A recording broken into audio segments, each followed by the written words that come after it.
तो सवाल हमने कुछ यूँ रखा है अपनी एनालिस्ट की खिदमत में कि जो मुस्लिम लीग नून मुतालबा कर रही है कि हुकूमत के जाने का वक्त आ गया है, और ख़ास तौर पे जो अपोजिशन की तमाम पार्टीज़ मिलकर बैठी हैं और ये कह रही हैं कि जी इस हुकूमत का वक्त ख़त्म हो गया, इसे जान छुड़ानी होगी, तो हमारे एनालिस्ट क्या राय रखते हैं? क्या मुस्लिम लीग नून का मुतालबा दुरुस्त है, हाँ या नहीं के ऑप्शन है एनालिस्ट के पास। और पैनल पर आज हमारा साथ देंगे हसन निसार साहब, इरशाद भट्टी साहब, मुनीब फारूक साहब, मज़हर अब्बास साहब और बाबर सत्तार साहब भी हमें ज्वाइन कर रहे हैं। तो मुनीब साहब आपसे स्टार्ट करते हैं, क्या लगता है आपको APC में हिकमत अमली बनाई जाएगी? क्या हिकमत अमली एक्सपेक्ट कर रहे हैं, और ये जो मुस्लिम लीग नून मुतालबा कर रही है क्या ये जायज़ है? बिस्मिल्लाहिर्रहमानिर्रहीम। देखिए, एक तो मुझे खुशी इस बात की है कि पहले मुझे आप ये पूछती थी कि मुझे क्या लगता है, आज आप कह रही हैं कि मैं क्या समझता हूँ। चलें, अच्छी इम्प्रोवाइजेशन है। लगता है मैं भूल गई। हाँ, बस वो आप चलें, क्या लगता है आपको? चलें, अब आपने कह दिया तो मैं अर्ज़ करता हूँ। मुझे ये मुतालबे से ज़्यादा दिली ख्वाहिश और दरख्वास्त लगती है। देखिए, शहबाज शरीफ साहब हों, जनाब मौलाना फजलुर रहमान साहब हों, हमारे लिए बहुत मोहतरम है, लेकिन ये ख्वाहिश या मुतालबा ये वो एक दूसरे से नहीं कर रहे, ये वो कहीं और कर रहे हैं। और ये उनकी ख्वाहिश है या मुतालबा है, या इसको आप जो भी नाम दें, या उनकी दुहाई है। ये दुहाई, ये ख्वाहिश, ये मुतालबा वो देते रहेंगे जब तक इसकी मंजूरी ना हो जाए। मंजूरी होना ना होना वो भी जो एक फोरम है वहाँ से हाँ या ना का होना वो बड़ा डिपेंड करता है कि हालात कैसे हैं।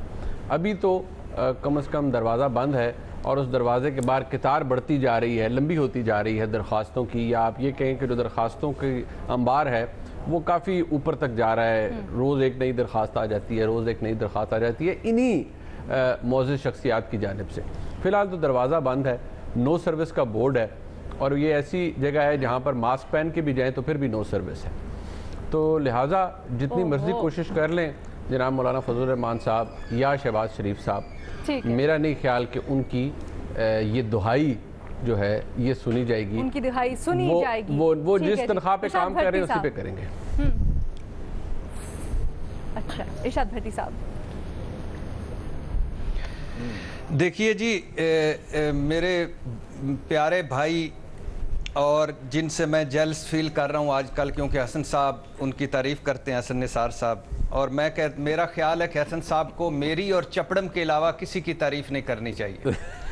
अच्छा, अब ये जो मुनीब साहब ने एक गुफ्तगू फरमाई है, मुन्ने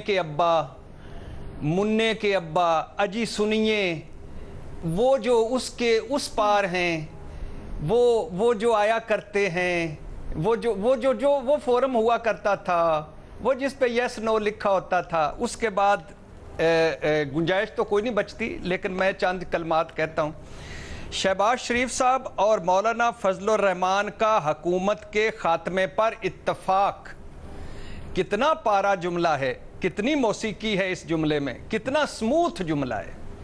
इसी तरह का एक और जुमला भी मार्केट में मैडम शेख घूम रहा है, गर्दिश कर रहा है सीना बसीना, वो सुन लीजिए। मुस्लिम लीग पीपल्स पार्टी का नैब 18वीं तरमीम में तरमीम और हुकूमत के मुद्दत पूरी करने पर इत्तफाक। अब हमारे जैसे मुल्कों में, हमारे जैसे मुआशरों में और हमारी जैसी सियासत में कुछ भी मुमकिन है। सुबह कुछ, शाम कुछ, सुबह ए के साथ, शाम को बी के साथ, सुबह निक्के के साथ, शाम को वड्डे के साथ। लेकिन इस वक्त जो सूरत हाल है, इसमें मैं समझता हूँ पीपल्स पार्टी और मुस्लिम लीग मेरे पारे मौलाना साहब के साथ ज्यादती कर रहे हैं। ये चीटिंग है। ये 2 साल हो गए इनको छुपन छुपाई खेलते हुए मेरे मौलाना साहब के साथ। मौलाना साहब ने कहा असम्बली जाली है, ये जाके असम्बलियों में बैठ जाते हैं। मौलाना साहब ने कहा कि इमरान खान यहूदी एजेंट है, इसको वजीर आजम नहीं बनने देना, इन्होंने वजीर आजम बनने दिया। मौलाना साहब ने कहा इलेक्शन कमीशन के सामने सब पहुंच जाएं, ना जरदारी साहब आए, ना बिलावल आए, ना शहबाज शरीफ साहब है। मौलाना साहब ने कहा कि ये चूंकि इलेक्शन ऐसे हुए, मैं 14 अगस्त नहीं मनाऊंगा। इन हजरात सारों ने 14 अगस्त भी मनाए, झंडियां भी लहराई और मौलाना साहब को देख देख कर पटाखे छोड़े।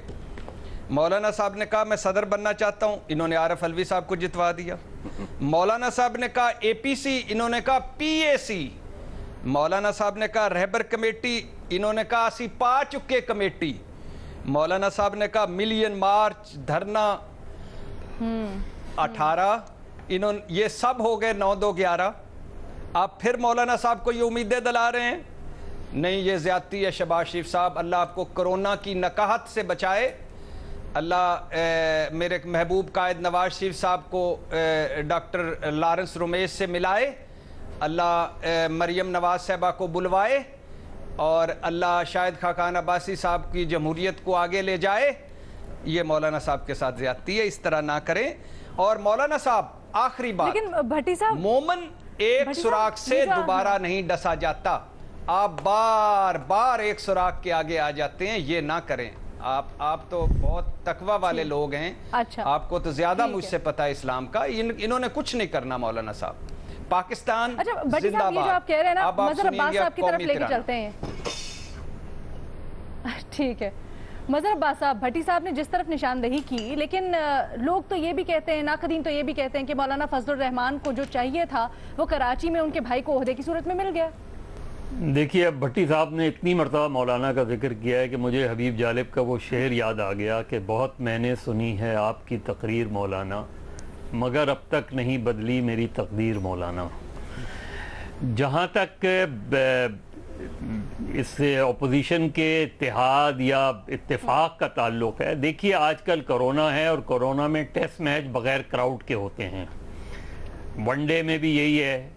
तो इस वक्त जो भी मैच होगा वो बग़ैर क्राउड के होगा। क्राउड की इजाज़त नहीं है, मजमा लगा नहीं सकते, मजमा लगाने की इजाज़त नहीं है, तो क्या करेंगे आप।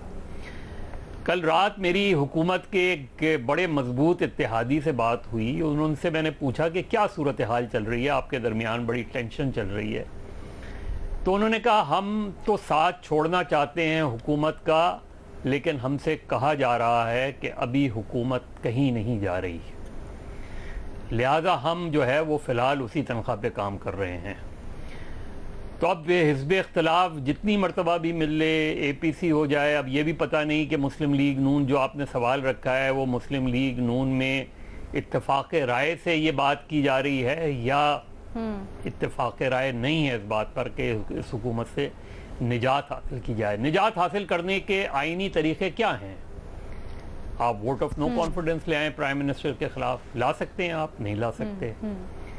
आप पंजाब असेंबली में, पंजाब हुकूमत ज़ाहिर है उनकी एक मजबूत हुकूमत है, पंजाब हुकूमत को आप गिरा सकते हैं। अगर आप बज़ाहिर देखें तो ज़्यादा मुश्किल काम नहीं है, लेकिन वो गिराने को तैयार नहीं है पंजाब हुकूमत। तो फिर आप क्या करेंगे? लिहाजा ये प्रेशर आप बना सकते हैं, रुकावटें आप खड़ी कर सकते हैं, असेंबली में लेजिस्लेशंस को रोक सकते हैं, लेकिन हुकूमत गिराने के मुरवजा जो भी आइनी तरीक़े हैं वो नहीं आप ला सकते, उसके ज़रिए हुकूमत तब्दील नहीं करवा सकते। लिहाजा अच्छा है अपोजिशन अगर मुत्तहिद होगी तो हुकूमत के इत्तेहादियों के मामला ज़्यादा बेहतर होंगे। हिज़्ब इख्तिलाफ के हद तक करीब आती है, नहीं आती, लेकिन मेरा ख्याल है मुस्लिम लीग नून और पीपल्स पार्टी में अभी बहुत ज़्यादा एतमाद की कमी है। बकौल आपके शहबाज शरीफ कहते हैं कि मुल्क की तारीख में इससे बदतरीन हुकूमत नहीं आई। तो एक एकेडमिक सी बुनियादी सी बात है कि बदतरीन और बेहतरीन का फैसला मैच के दरमियान नहीं हो सकता, ये टर्म के एंड पे होना ज़रूरी है, वरना जो वोट की इज्जत है वो इस तरह नीलाम होगी कि FIR दर्ज करने वाला भी कोई नहीं होगा। एक लफ्ज़ और आपने इस्तेमाल किया, हिकमत अमली। तो हिकमत अमली के लिए हिकमत और अमल, ये दो चीज़ें ज़रूरी होती हैं। अगर इनके पल्ले दिखाई देती हैं तो हम भी देख लेंगे। बस जी, मेरी तकरीर जबरदस्त। अच्छा, बिलावल भुट्टो ज़रदारी साहब ने कुछ देर पहले बात की है मौलाना फजलुर रहमान से मुलाकात खत्म होने के बाद। बाबर सत्तार साहब वो कहते हैं जो मुलाकात हुई है इसके नतायज ईद के बाद आएंगे और इमरान खान की हुकूमत को, इमरान खान को जाना ही होगा, बिलावल भुट्टो ज़रदारी साहब कहते हैं। दूसरी जानिब शिबली फराज साहब कहते हैं ये बगल में छुरी मुंह में राम राम है ये सारी मुलाकातें। देखें, सियासतदान अपने जो वोट बैंक है उसे गैल्वनाइज करने के लिए, उसे रेलेवेंट बनाने के लिए इस तरह की बातें कहते रहते हैं, क्योंकि तारीखी तौर पे हम चूंकि हुकूमतों को इस मुल्क में चलने देते नहीं हैं, लोगों का पेशेंस अकॉर्डिंगली सेटल हुआ होता है कि 2-3 साल बाद अगर हुकूमत की तब्दीली की बात नहीं हो रही तो क्या अगले 5 साल की बात तो नहीं हो रही उनके हक में। ये ना जमहूरी पार्टीज का काम रहा है पाकिस्तान में हुकूमतों का जोड़ तोड़, ना अब ये बनेगा। सो ये कह देना कि हुकूमत का हमने फैसला कर लिया कि चले जाएंगे, ये पॉलिटिकल रेटरिक है, इससे ज्यादा नहीं। मेरे ख्याल से अगर आप का जमहूरी बेंट ऑफ माइंड है तो हुकूमत को चलना चाहिए। अगर जोड़ तोड़ होता भी रहा है माजी में, तो फिर भी जो जोड़ तोड़ वाले इदारे हैं उन्हें भी ये पता होना चाहिए कि अगर हम गलती करेंगे तो हमें फिर 5 साल भुगतना है, उस सारे मुल्क को भुगतना है। यही तरीका है। अगर आपने एक असूल बनाया और लिखा किताब के अंदर कि 5 साल के लिए हम हुकूमतें बनाएंगे, तो गलत बन जाए सही बन जाए, फिर 5 साल चलाएं उसे, ताकि उसके बाद लोग अपना अपना फैसला कर सकें। ठीक है।